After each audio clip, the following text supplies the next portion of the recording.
Alright, A-Rex fans. Alright. Today is going to be the Justice League Axis of Villains. As you see, there's a only at Target sticker right there. Well, that's because it's really exclusively at Target. I haven't seen it last few weeks. I've been there, so I don't know if I've gotten rid of this game forever. But the Justice League's most vile villains are closing in. Alright, you guys, this is one of the only board games I have that is completely cooperative. You are basically the 4 Justice League members, and you're teaming up to fight all the rest of the villains. Alright, and here's the board and the area. Alright, you guys, so here's the area.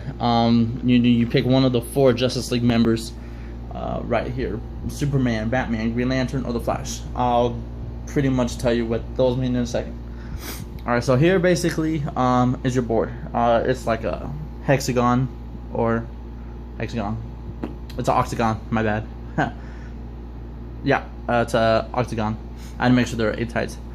And you are pretty much defending the watchtower. Each piece turns over and it blows up. And when the watchtower blows up, you lose the game.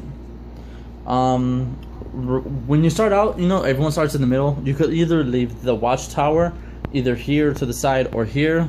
It's just annoying when you have like everybody here and you gotta flip it over. It's just kind of annoying, so I just play with it off to the side.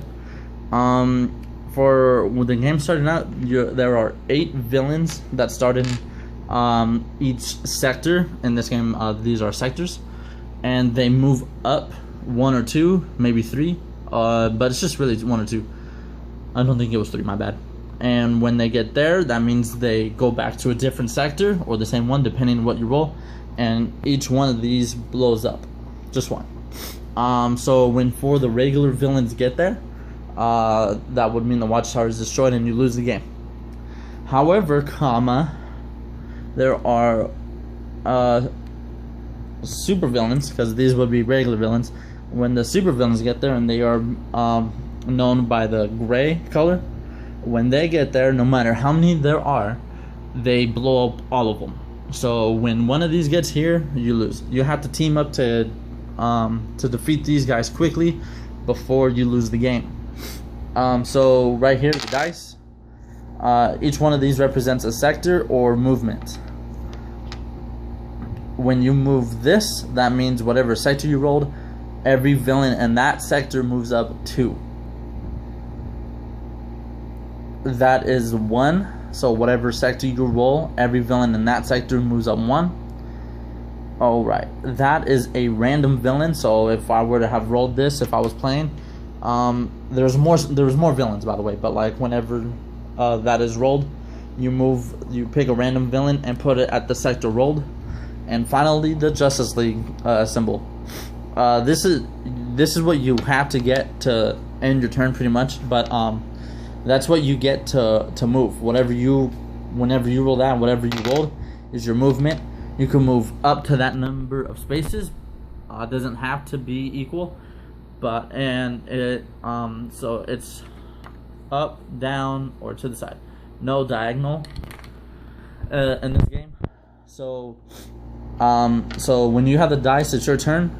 You keep rolling until you get this. No matter how many times you roll anything else, you keep rolling until you get that. That is when you move. Okay, so when the villain lands on this base, no matter how many, it only counts as 1. So like if there was 2 there, and they just got there, you would only turn up 1 of the old cards, super villain cards, or just villain cards. You flip it over, and for this one it says roll the sector die and place him in that sector. So that's how you know when these guys come out.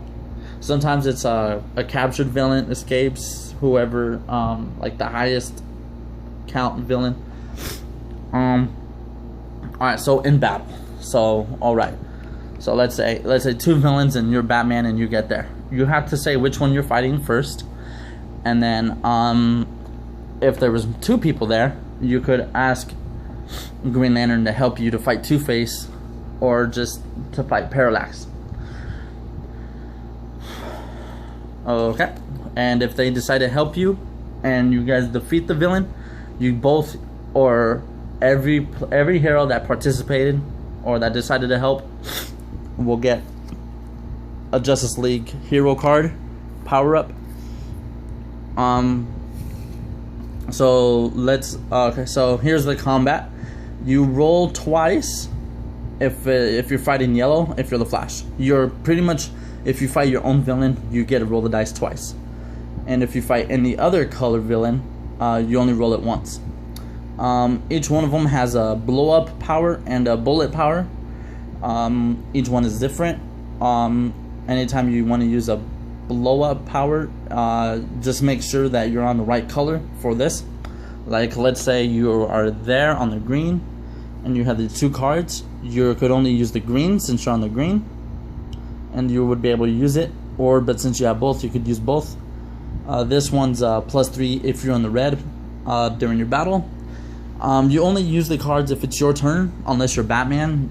He has the Master Strategist power, and that allows the heroes to play other cards, which is good if you're Batman and you decide to take on these guys and you want to use ultra powers or just super powers in the beginning. So that is pretty much the basic gameplay. So like if these two were fighting and they both used theirs or something, you know, Flash would get one and Batman would get one.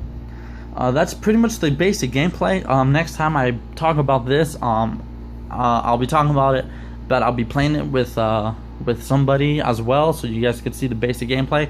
It's really fun. Like I said, it's a basic co-op.